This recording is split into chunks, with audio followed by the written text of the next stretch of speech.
Hello' গাইছ, আজি আমি ওলাই আহিলোঁ সোণাৰী টাউনলৈ। ৰাতিপুৱা টাইমৰ পৰিৱেশটো সঁচাই বৰ ভাল লাগে। পিছে আপোনালোকক ভাল লাগে নাই জনাবচোন বাৰু। আজি আকৌ আমাৰ গাড়ীত বৰ বেছি মাল নাছিলে, যিহেতু আজি শুকুৰবাৰ জুমা নামাজো আছে। সেইবাবে আমি বেছি দেৰি নকৰি মালসোপা খালী কৰি ল'লোঁ। এতিয়া আমি আহিলোঁ ঘৰলৈকে।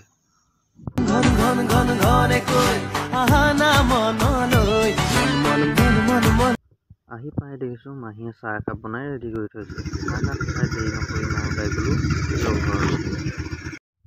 গা হাত ধুই থাকোঁতে ভাইটি এটা আহি ক'লে যে মোকো লৈ যাবা লগত মছজিদলৈ।